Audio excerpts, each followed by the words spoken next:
PEX plumbing gets labeled as easy, and that's what makes it great. But there are a few mistakes you should know about before you use it. Some of these are mistakes I actually made. Others are mistakes I caught just in time. If you're running water lines yourself, this is what you need to know before you get started. So let's get into it. Number 1 is forgetting to turn the water off. We're starting with the most obvious one because yes, I did it. I almost forgot to turn the water off before cutting into a line. I guess I should shut the water off first. That would be a good idea. Yikes, that would have been a huge mess. Before you cut, crimp, or disconnect anything, verify that the water is shut to where you are working. Or you can shut it off at the main. Number 2 is using the wrong tools.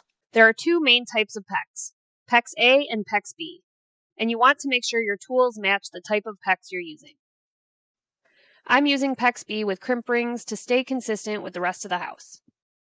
At a minimum, you'll need a PEX cutter, a crimp tool, and crimp rings in various sizes. Number 3, underestimating how hard PEX fittings are to remove. PEX fittings are not easy to remove once they're crimped. If you want to tie into an existing run of PEX or you make a mistake, a lot of times it's actually easier to just cut the fitting completely off and count your losses. If you do need to save the fitting or you don't have much extra PEX on the line to cut back, you can cut the crimp ring off and use pliers to work the pipe off the fitting. Just take it slow and don't pull too hard. You don't want to stress or break another fitting further down the line. Number 4, assuming a crimp is good without checking. Because I didn't think I could find it, I almost skipped using a go, no-go gauge. Oh, it's in here. Wow, I found it. When you crimp PEX, it's easy to assume everything's fine just because it looks good. And even though you hear that click from the crimp tool, looks can only get you so far.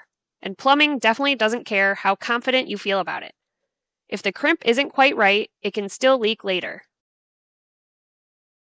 The go side should slide over the ring and the no-go side shouldn't.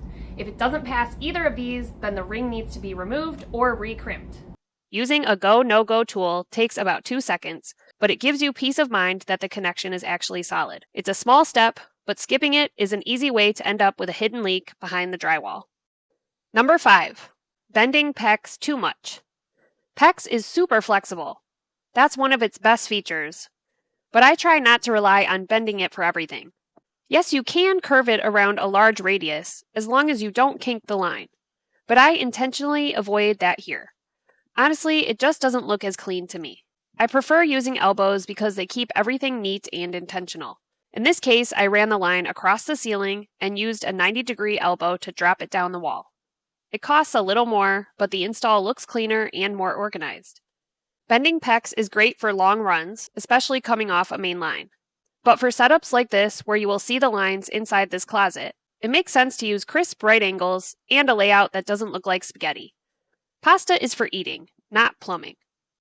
Number 6, not planning for expansion and movement. PEX expands and contracts, and it's totally normal. But if you don't plan for it, you might hear ticking or rubbing later. And there's nothing like hearing spooky noises coming from inside your walls. Yikes. Anywhere the pipe passes through framing, make sure there is clearance or protection. Okay, here's a quick framing note from this project. I passed all my tubing behind the framing, but when you're framing a wall that's going to have plumbing, go with 2x6s instead of 2x4s. I explain this more in my video about plumbing drain mistakes to avoid. But because my PEX is kind of just hanging there, that actually leads us to mistake number 7. Not supporting the lines enough. Like I mentioned before, PEX is flexible, which makes it really easy to work with. But it can also trick you into thinking you don't need to support it much. Once water starts flowing through the lines under pressure, that movement can cause sagging. So it's important to add proper support so the weight and the movement don't put unnecessary stress on your fittings over time.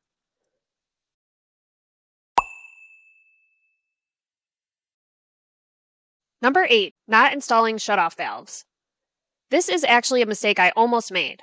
I had already bought the shutoff valves, but once I got in the groove installing the PEX line, I nearly forgot to add them. Super easy thing to miss when you're on a roll. Luckily, I caught it in time, stopped what I was doing, and put the shutoffs in. Now the setup is way more future-proof. If something ever goes wrong, I can shut off just that section instead of turning the whole house, or half the house, into a no-water zone. Definitely one of those small details that makes a big difference later. Number 9 is installing the shutoff valves upside down. Here's a small mistake I made. When the valve is open, the handle should be pointing in the direction of water flow. I installed mine upside down. So the water is coming down this way, and when this is open, it should be pointing down here. Mine actually is going to be pointing up. Number 10 is forgetting to plan for everything the room will need. This is one that's easy to miss when you're focused on just getting the lines run. Halfway through the project, Russ asked me to install a hookup for an ice maker. So before you start running PEX, stop and think about how the room's actually going to be used. In a kitchen, that might mean a water line behind the fridge or an extra hot water stub out under the sink for a dishwasher. In a bathroom, don't forget cold water for the toilet, or maybe even a hot line if you're planning a bidet. And if you're plumbing in Europe, don't forget the bedroom sink. Running one extra line now is cheap and easy. Adding it later, after drywall, is not. These avoidable mistakes remind me of Proverbs 22:3. A prudent person foresees danger and takes precautions. The simpleton goes blindly on and suffers the consequences. So, if you slow down and do a little prep before your PEX project, you can avoid these mistakes and prevent disasters before they ever happen. Whether it's installing PEX or just life in general, a little patience and foresight go a long way.